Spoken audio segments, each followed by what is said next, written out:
Caros amigos, bem-vindos a mais um episódio de Hoje no Mundo Militar, um canal exclusivamente dedicado à discussão de temas militares atuais. Neste vídeo falarei sobre a Guerra do Yom Kippur, um conflito árabe-israelense que decorreu em outubro de 1973 e que teve consequências gigantescas sobre toda a região. Não se esqueçam de conferir as novidades da loja. Todas as semanas encontrarão itens novos por lá, por isso estejam atentos. O link está aqui na descrição e também nos comentários. Em junho de 1967, em apenas 6 dias de combates, forças israelenses venceram os exércitos combinados do Egito, da Síria, da Jordânia, do Iraque e do Líbano. Esse conflito, conhecido como a Guerra dos 6 Dias, resultou em enormes ganhos territoriais para Israel, com destaque para a Península do Sinai, a faixa de Gaza, as colinas de Golã e a Cisjordânia. No espaço de apenas uma semana, o território israelense quase triplicou. Se você está interessado em conhecer os detalhes desse impressionante conflito, assistam esse vídeo publicado aqui no canal, cujo link está na descrição. Nos anos a seguir à Guerra dos 6 Dias, cresceu em Israel uma certa convicção de que eram invencíveis. Se sem a ajuda de tropas estrangeiras, 150 mil soldados israelenses conseguiram derrotar mais de 600 mil soldados árabes, que atacaram a partir de 3 frentes diferentes, para a sociedade israelense entre o final dos anos 60 e o início dos anos 70, nada de mal poderia acontecer ao seu país. Como é óbvio, o mundo árabe tinha sido humilhado nessa guerra e queria vingança, e o Egito, que perdeu 1/3 do seu território, iria liderar esse esforço vingativo. Com a morte de Gamal Abdel Nasser, o presidente egípcio que tinha liderado a coalizão árabe na derrota de 1967, o governo no Egito foi assumido em 1970 por Anwar Sadat, que logo na sua tomada de posse, prometeu que reconquistaria a Península do Sinai. Entre 1971 e 1972, Sadat fez muitos esforços diplomáticos para tentar obter de volta essa importante região, chegando mesmo a sinalizar que reconheceria formalmente a existência de Israel desde que os israelenses saíssem da península. Mas as negociações sempre esbarravam em pequenos detalhes, como por exemplo a autonomia sobre a faixa de Gaza e a insistência de Israel em manter algumas bases militares na península. Em 1972, as negociações chegaram a impasse, com o Egito exigindo que Israel saísse de todos os territórios ocupados na Guerra dos 6 Dias de 1967. Naquela guerra, o exército egípcio tinha sido praticamente todo destruído. Mais de 80% de todos os aviões militares egípcios, incluindo caças, bombardeiros e aviões de reconhecimento, tinham sido abatidos, bem como mais de 2/3 de todos os seus blindados.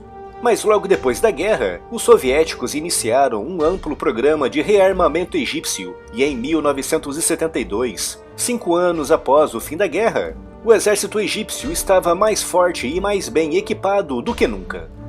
Isso levou Sadat a traçar diversos planos de ataque contra Israel, acreditando que mesmo uma pequena vitória militar poderia forçar os israelenses a aceitarem as exigências egípcias. Essa vitória, mesmo que pequena e limitada, serviria também para aliviar o peso da vergonha da desastrosa derrota de 1967. O Egito queria a guerra, com várias demonstrações populares pedindo uma nova guerra contra Israel. Mas os aliados egípcios estavam relutantes, o que levou Sadat a iniciar um grande tour diplomático por diversos países. No espaço de apenas 6 meses, Sadat visitou mais de 50 países, enviando emissários diplomáticos para dezenas de outros. E no início do segundo semestre de 1973, o Egito já tinha ao seu lado cerca de 100 nações, incluindo a totalidade da Liga Árabe. Até mesmo na Europa, os egípcios conseguiram vitórias importantes, trazendo os britânicos e os franceses para o lado árabe no Conselho de Segurança da ONU.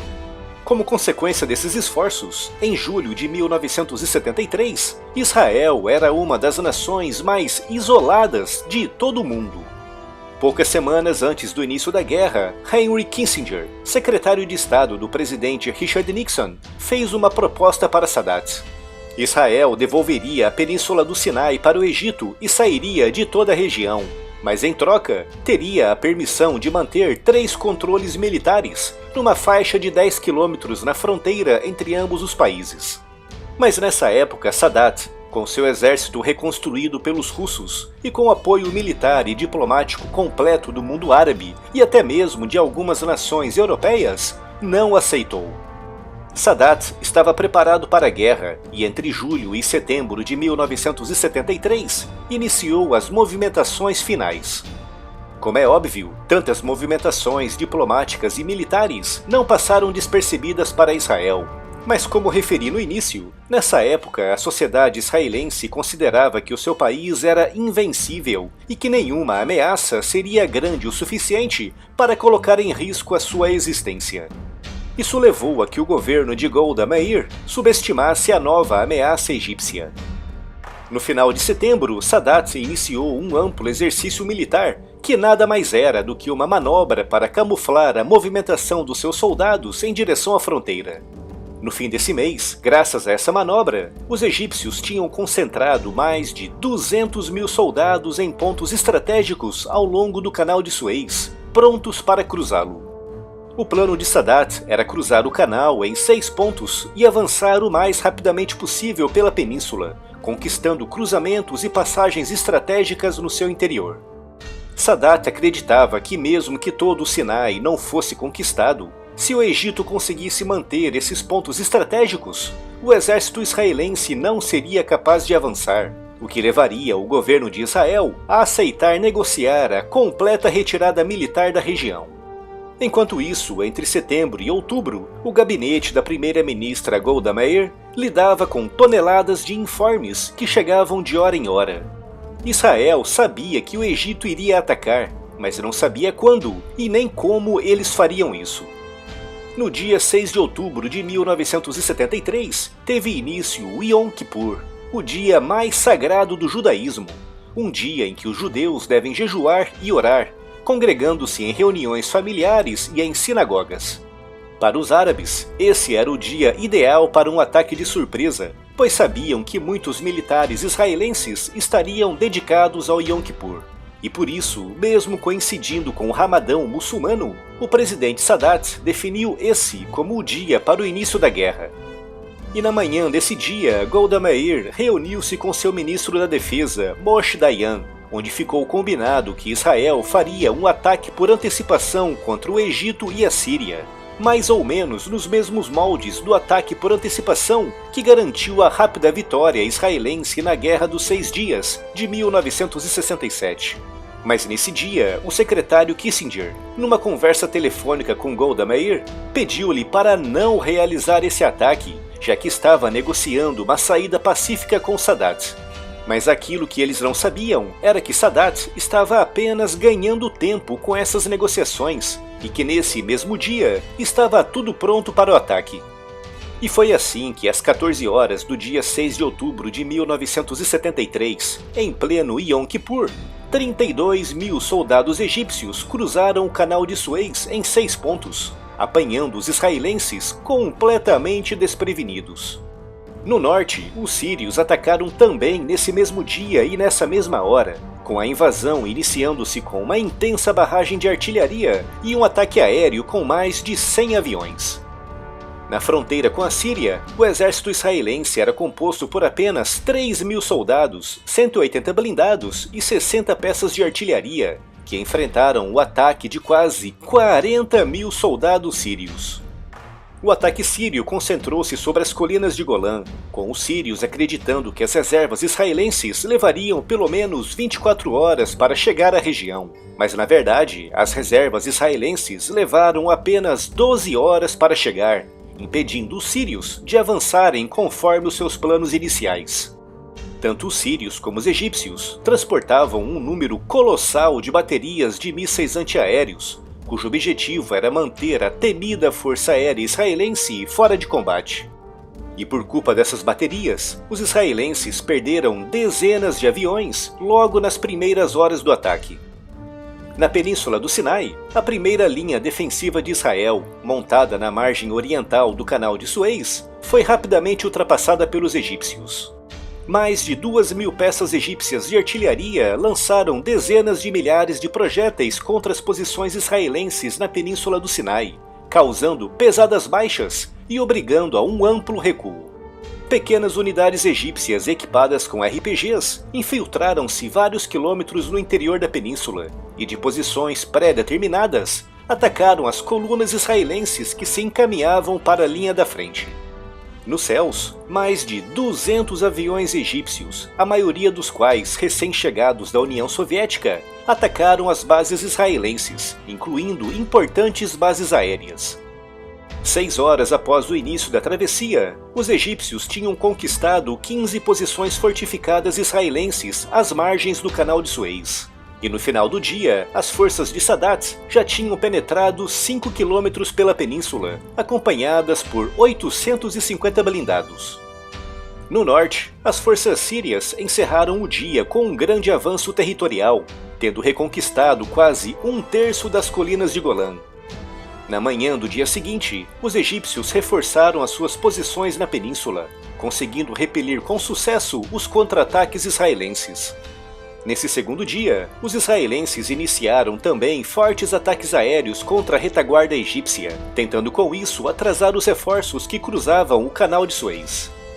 No norte, os sírios retomaram os avanços, atacando pequenas unidades israelenses que, apesar de isoladas, lutavam até ao último homem.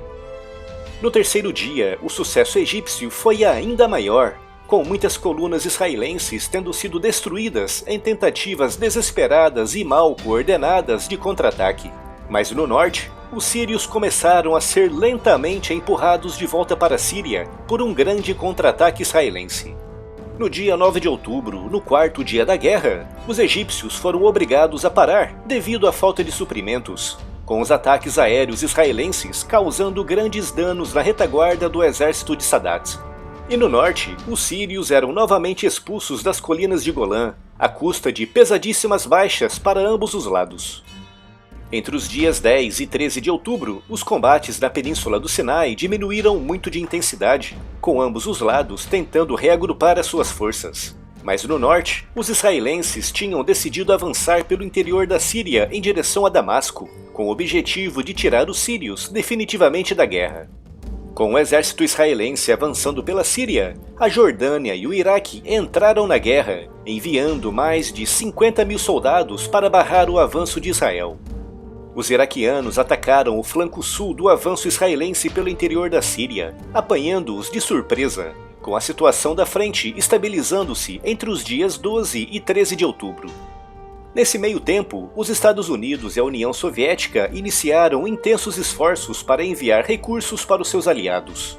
Através do ar, centenas de aviões norte-americanos e soviéticos cruzavam os céus do Mediterrâneo, levando armas e munições. No dia 14 de outubro, com a situação dos suprimentos resolvida, o Egito retomou os ataques, lançando uma ofensiva contra as passagens estratégicas de Mitla e Gide, bem como contra o cruzamento de estradas em Refidim. Mais de 800 blindados egípcios avançaram contra uma área defendida por 700 blindados israelenses, resultando na destruição de mais de 250 veículos egípcios, contra apenas 40 israelenses.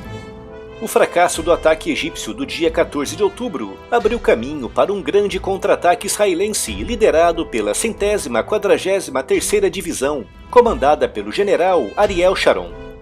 No dia 15, paraquedistas israelenses atravessaram o Canal de Suez durante a noite, seguidos por alguns veículos e blindados, que se espalharam pela retaguarda do exército egípcio, destruindo principalmente as baterias antiaéreas.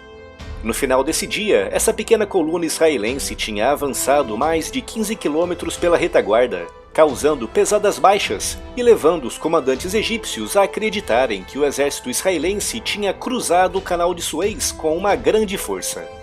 Com muitas baterias antiaéreas egípcias destruídas por esse ataque, os caças israelenses conseguiram avançar e, através de ataques cirúrgicos, destruíram muitas outras baterias, criando uma ampla zona onde os egípcios não contavam com defesas antiaéreas. o que permitiu aos israelenses construírem 2 pontes sobre o Canal de Suez, facilitando a travessia de mais soldados e também de mais veículos blindados entre os dias 16 e 18 de outubro. Entre os dias 18 e 22 de outubro, tanto no interior da Síria como na península do Sinai e agora também no interior do Egito, forças israelenses e árabes travavam uma desgastante guerra de atrito, com os israelenses avançando pouco a pouco em ambas as frentes. No dia 23 de outubro, os israelenses lançaram um grande ataque aéreo contra a retaguarda síria, destruindo grandes depósitos de munições recém-chegadas da União Soviética, bem como muitas reservas de combustível. Nos céus decorriam inúmeros dogfights, com muitos MiGs sírios, egípcios e jordanianos, e muitos caças F-4 israelenses tendo sido perdidos. E nesse mesmo dia 23, os sírios, com blindados soviéticos novos, depois de terem perdido quase todos os que tinham nos primeiros dias da guerra, coordenaram um contra-ataque com as forças iraquianas e jordanianas. Mas o contra-ataque foi cancelado à última hora devido a um cessar-fogo imposto pelas Nações Unidas. Mas no sul, o cessar-fogo não foi respeitado nem pelos israelenses e nem pelos egípcios, com Israel avançando ainda mais e cercando todo o terceiro exército egípcio a leste do Canal de Suez. Com o terceiro exército egípcio completamente cercado, o exército israelense iniciou a marcha pelo interior do Egito e no dia 25 de outubro estava a menos de 100 quilômetros da capital, a cidade do Cairo. Nesse dia, mais de 50.000 soldados egípcios pertencentes ao terceiro exército estavam cercados na península do Sinai.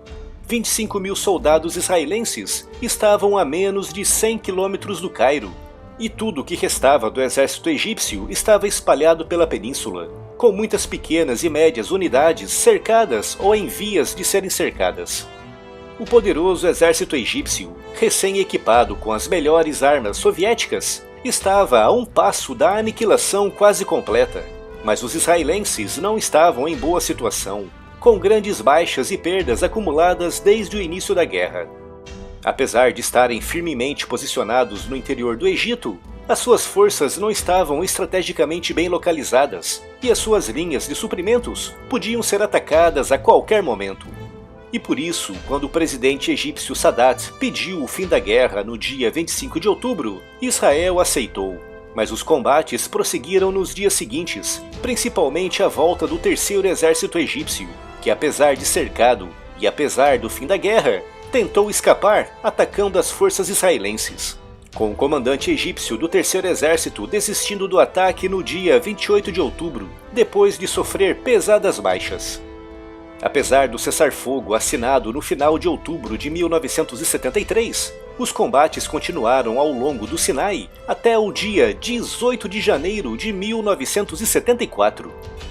No total, além dos 600.000 soldados egípcios e 150.000 sírios, participaram da guerra também 4.000 cubanos, 5.000 marroquinos, 3.000 sauditas, 25.000 jordanianos e 25.000 iraquianos, além de dezenas de milhares de voluntários árabes que vieram de dezenas de países do Oriente Médio e da África, mas também norte-coreanos e russos.